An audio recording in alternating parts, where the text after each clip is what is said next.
Hello दोस्तों, स्वागत है आप सभी के आपकी अपनी चैनल पवन स्मार्ट स्टडी पर। तो आज किस वीडियो में लेकर आए हैं दोस्तों मंथली टेस्ट क्लास 9 जो आपका 7 जनवरी को एग्जाम होने वाला है दोस्तों, विशेष सामाजिक विज्ञान का है ना। तो उसके लिए दोस्तों वीवीआई क्वेश्चंस को लेकर आ गए हैं, तो अंत तक बनेगा वीडियो में। अगर वीडियो पसंद लगेगी दोस्तों तो वीडियो को लाइक कर चैनल को भी सब्सक्राइब जरूर कर लेंगे और अपने दोस्तों के पास शेयर कर देंगे। चलिए स्टार्ट करते हैं आज की इस वीडियो को। तो देख लीजिए दोस्तों, ये जो आपका रहने वाला है जनरल स्कूल के लिए रहने वाला है, ठीक है, जिसमें हम लोग विशेष सामाजिक विज्ञान, समय आपका जो रहेगा 1 घंटा रहेगा, पूर्णांक आपका 20 रहता है, ठीक है। चलिए तो हम लोग क्वेश्चन आंसर को देख लेते हैं कि किस प्रकार से दोस्तों जो है आप लोग का क्वेश्चन आने का संभावना है, ठीक है। चलिए देखते हैं। ये देख लीजिए दोस्तों, सबसे पहले हम लोग बहुविकल्पीय प्रश्नों को देखेंगे जो कि आपके एग्जाम में देखने को मिलेंगे दोस्तों, है ना, ऑब्जेक्टिव क्वेश्चंस। जिसमें आपका पहला क्वेश्चन देख लीजिए क्या कर रहा है, भारत में निर्धनता रेखा का आकलन किसके द्वारा किया जाता है, ठीक है। तो ऑप्शन देख लीजिए दोस्तों, ए में है नीति आयोग, बी में है राष्ट्रीय प्रतिदर्श सर्वेक्षण संगठन यानी कि NSSO, और सी में है वित्त मंत्रालय, और डी में देख लीजिए विश्व बैंक। तो इसका जो आंसर हो जाएगा वो हो जाएगा दोस्तों ऑप्शन बी, राष्ट्रीय प्रतिदर्श सर्वेक्षण संगठन, ठीक है। चलिए आगे बढ़ते हैं, क्वेश्चन नंबर दूसरा है ना। और दूसरा नंबर में देख लीजिए क्या दिया है, ध्यान देंगे दोस्तों, बग्याल शब्द से क्या तात्पर्य है ना, तात्पर्य के बाद क्या है। तो ऑप्शन देख लीजिए, ए में है दोस्तों रेगिस्तानी इलाका, है ना, बी में है ऊंचे पहाड़ों पर स्थित विशाल चारागाह, सी में है दलदली भूमि, और डी में है तटीय मैदान। तो देखिए बग्याल शब्द से तात्पर्य की बात करें, ये दोस्तों आपका हो गया ऊंचे पहाड़ों पर स्थित विशाल चारागाह, है ना। ऑप्शन बी इसका जो है करेक्ट आंसर हो जाएगा। चलिए तो आगे बढ़ते हैं, क्वेश्चन नंबर 3। और 3 में क्या है दोस्तों कि स्वर्ण जयंती ग्राम स्वरोजगार योजना का आरंभ कब किया गया, ठीक है। तो ऑप्शन देख लीजिए, ए में है दोस्तों 1993, बी में है 1995, सी में है 1999, और डी में है 2005। देखिए स्वर्ण जयंती ग्राम स्वरोजगार योजना ये दोस्तों आपका 1999 में आरंभ किया गया। ऑप्शन सी इसका जो है करेक्ट आंसर हो जाएगा, ठीक है। चलिए तो हम लोग 3 नंबर तक देख लिए। अब देखते हैं क्वेश्चन नंबर 4। और 4 में क्या है दोस्तों कि गुर्जर बकरवाल समुदाय मुख्य रूप से किस राज्य या केंद्र शासित प्रदेश में रहते हैं। तो ऑप्शन देख लीजिए, ए में है दोस्तों राजस्थान, बी में है जम्मू और कश्मीर, सी में है महाराष्ट्र, और डी में है मध्य प्रदेश। देखिए गुर्जर बकरवाल समुदाय दोस्तों ये मुख्य रूप से जम्मू कश्मीर राज्य चाहे केंद्र शासित प्रदेश में रहते हैं, जब बोलिए, है ना। ऑप्शन नंबर 20 का जो है ना करेक्ट आंसर हो जाएगा, ठीक है दोस्तों, यहाँ तक क्लियर है। चलिए आगे बढ़ते हैं, नेक्स्ट क्वेश्चन देख लीजिए, क्वेश्चन 5। और 5 में क्या है कि प्रधानमंत्री रोजगार योजना का मुख्य उद्देश्य क्या है, ठीक है। मुख्य उद्देश्य की बात क्या है, तो ऑप्शन देख लीजिए, ए में आपका दिया है ग्रामीण क्षेत्रों में स्वास्थ्य सुविधा देना, बी में शिक्षित बेरोजगार युवा के लिए स्वरोजगार के अवसर पैदा करना, सी में बुजुर्गों को पेंशन देना, और डी में केवल महिलाओं को रोजगार देना। तो देखिए दोस्तों प्रधानमंत्री रोजगार योजना का मुख्य उद्देश्य है शिक्षित बेरोजगार जो है ना युवा के लिए स्वरोजगार के अवसर पैदा करना, ठीक है। ऑप्शन यहाँ पर दोस्तों क्या हो जाएगा, तो ऑप्शन बी हो जाएगा, ठीक है दोस्तों। ये हो गया आपका। अब चलते हैं हम लोग ऑब्जेक्टिव का अंतिम क्वेश्चन यानी कि 6 नंबर पर।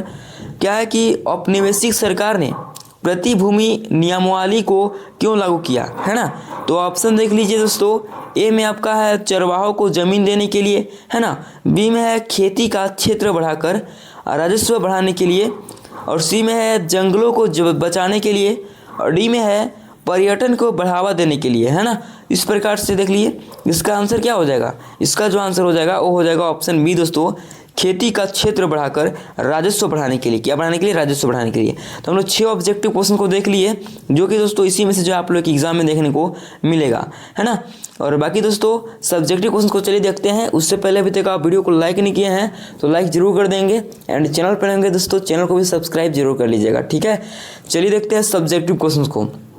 तो ये देख लीजिए दोस्तों, जिसमें आपका सबसे पहले है अति लघु उत्तरीय प्रश्न, है ना। अति लघु उत्तरीय प्रश्न है, क्या है, क्वेश्चन 7 देख लीजिए, निर्धनता रेखा क्या है ना। निर्धनता रेखा क्या है, भारत में इसे कैसे मापा जाता है।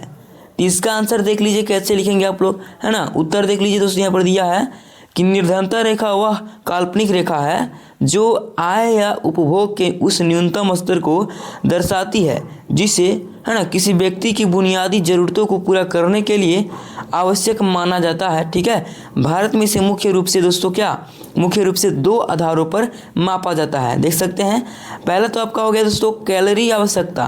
क्या दोस्तों, कैलोरी आवश्यकता ग्रामीण क्षेत्रों में 2400 कैलोरी और शहरी क्षेत्रों में 2100 कैलोरी प्रति व्यक्ति प्रतिदिन। ठीक है, और दूसरा हो गया दोस्तों आय के स्तर पे कैलोरी आवश्यकता की पूर्ति के लिए आवश्यक मौद्रिक मूल्य रुपए के आधार पर। ठीक है दोस्तों, तो ये आपका 2 हो गया है ना। चलिए, यानी 2 आधारों पर माप दिए। अब आगे देखते हैं क्वेश्चन 8। तो क्वेश्चन 8 देख लीजिए, क्या है क्वेश्चन कि चरवाहों के जीवन पर वन अधिनियमों का क्या प्रभाव पड़ा, है ना। वन अधिनियमों को दोस्तों क्या प्रभाव पड़ा, इसका उत्तर देख लीजिए, है ना। ध्यान से देखेंगे, इसका उत्तर क्या होगा कि औपनिवेशिक काल में लागू वन अधिनियमों का चरवाहों पर बुरा असर पड़ा। ठीक है, चलिए देखते हैं क्या क्या असर पड़ा। पहला तो आपका हो गया दोस्तों कि चरवाहों, है ना, कि दोस्तों चरवाहों के उन जंगलों में जाने पर पाबंदी लगा दी गई जहां वे पहले अपने पशु चराते थे, है ना। दूसरा दोस्तों कि जिन जंगलों में उन्हें प्रवेश की अनुमति मिली वहाँ उनके समय और गतिविधियों पर सख्त नियम लागू कर दिए गए, है ना। इसके बाद 3 नंबर देख लीजिए, इससे उनके पशुओं के लिए चारे की कमी हो गई और पशुओं की संख्या घटने लगी। इस प्रकार से हम लोग देख लीजिए दोस्तों, यही जो है असर पड़ा, बुरा असर, है ना। आगे देखते हैं क्वेश्चन 9। और 9 नंबर में क्या है दोस्तों कि भारत में निर्धनता के लिए उत्तरदायी किन्हीं 3 प्रमुख कारणों का उल्लेख करें, है ना, उल्लेख करना है। तो चलिए इसके आंसर देख लेते हैं। पहला तो आपका हो गया ऐतिहासिक कारण, ब्रिटिश शासन के दौरान हस्तशिल्प और उद्योगों का विनाश।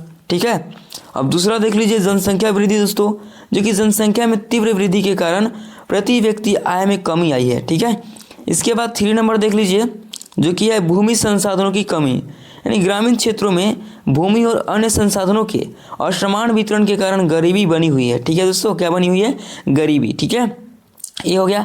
अब 10 नंबर क्वेश्चन देख लीजिए, क्या है कि अफ्रीका के चरवाहों जैसे मसाई को औपनिवेशिक शासन के दौरान किन समस्याओं का सामना करना पड़ा। तो उत्तर देख लीजिए, इसका उत्तर क्या होगा, चारागाह की कमी। क्या दोस्तों, चारागाह की कमी। उनके बेहतरीन चारागाह भूमि को खेती के लिए छीन लिया गया है, राष्ट्रीय उद्यानों में बदल दिया गया। ठीक है, अब दूसरा देख लीजिए आवाजाही पर रोक। क्या दोस्तों, आवाजाही पर रोक देख लीजिए, चरवाहों को एक स्थान से दूसरे स्थान जाने पर सख्त प्रतिबंध लगा दिया गया। ठीक है, लगा दिए गए। ठीक है, इसके बाद 3 देख लीजिए दोस्तों, सूखे का प्रभाव, है ना, सूखे का प्रभाव। चारागाह सीमित होने के कारण सूखे के समय उनके पशु बड़ी संख्या में भूख से मर गए। ठीक है दोस्तों, तो इस प्रकार से आप लोग का हो गया दोस्तों, क्या हो गया, तो समस्याओं का सामना करना पड़ा, है ना। औपनिवेशिक शासन के दौरान किन समस्याओं का सामना करना पड़ा, यही था। तो ये 3 को आप लोग लिख देना है। ठीक है, अब आगे देखते हैं लघु उत्तरीय प्रश्न। 11 नंबर क्वेश्चन देख लीजिए, क्या है दोस्तों कि महात्मा गांधी राष्ट्रीय ग्रामीण रोजगार गारंटी अधिनियम यानी 2005 की मुख्य विशेषताएं बताइए। ठीक है, ये 2005 की मुख्य विशेषता बताना है। चलिए देखते हैं उत्तर। पहला तो आपका हो गया दोस्तों रोजगार की गारंटी, है ना। यह योजना ग्रामीण परिवारों के कम से कम एक सदस्य को वर्ष में 100 दिनों की कुशल या अकुशल रोजगार की गारंटी देती है। ठीक है, दूसरा है दोस्तों बेरोजगारी भत्ता। यदि सरकार 15 दिनों के भीतर रोजगार उपलब्ध कराने में विफल रहती है तो आवेदनकर्ता को बेरोजगारी भत्ता दिया जाता है। ठीक है दोस्तों, अब तीसरा आपका है आरक्षण, है ना। क्या है आरक्षण, कुल नौकरियां 1/3 हिस्सा महिलाओं के लिए आरक्षित है दोस्तों। ठीक है, और चौथा देख लीजिए, क्या है आपका कि स्थानीय विकास। इसके तहत ऐसे काम किए जाते हैं जिससे भविष्य में सूखा या जल संकट जैसी समस्याओं से बचा जा सके, जैसे कुआं खोदना, सड़क बनाना, है ना। ये हो गया। अब देखते हैं 5 नंबर क्वेश्चन। क्या दोस्तों 5 नंबर देख लीजिए, क्वेश्चन नहीं है दोस्तों, 5वां पॉइंट है पारदर्शिता।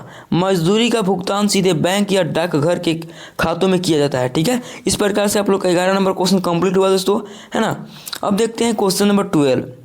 और 12 में क्या है कि चारागाहों की कमी ने, है ना, चरवाहों के जीवन को किस प्रकार बदला और उन्होंने इन परिवर्तनों का सामना कैसे किया। ठीक है, तो इसका आंसर देख लीजिए, क्या होगा, चारागाहों की कमी के कारण चरवाहों के जीवन में निम्नलिखित बदलाव आए, है ना। क्या क्या बदलाव है देख लीजिए। पहला तो दोस्तों गुणवत्ता और संख्या, है ना। पशुओं के लिए पर्याप्त चारा न मिलने से उनकी गुणवत्ता और संख्या कम हो गई। ठीक है, दूसरा हो गया दोस्तों रास्ते बदलना। चरवाहों ने अपने पुराने रास्तों को बदल कर नए इलाकों की तलाश शुरू कर दी। तीसरा हो गया दोस्तों पशुओं की संख्या घटाना। बहुत से चरवाहों ने अपने मवेशियों की संख्या कम कर दी क्योंकि उन्हें खिलाना कठिन था। ठीक है, अब चौथा देख लीजिए दोस्तों क्या है, मजदूरी करना। कुछ चरवाहों ने पशुपालन छोड़कर खेती करना या शहरों में दिहाड़ी मजदूरी करना शुरू कर दिया। तो ये दोस्तों आप लोग का 4 पॉइंट होगा, इस प्रकार से आप लोग को लिख देना है। ठीक है, तो यही था आप लोग का दोस्तों क्वेश्चन जो कि आपके एग्जाम के लिए बेहद ही इंपॉर्टेंट है ना। इसको अपने दोस्तों के पास शेयर कर दीजिए। बाकी कैसी लगी वीडियो, अगर वीडियो पसंद लगी होगी दोस्तों तो वीडियो को लाइक एंड चैनल पर नए चैनल को सब्सक्राइब जरूर कर लेंगे। ठीक है, तो चलिए तो मिलते हैं किसी नेक्स्ट वीडियो के साथ, तब तक के लिए जय हिंद जय भारत।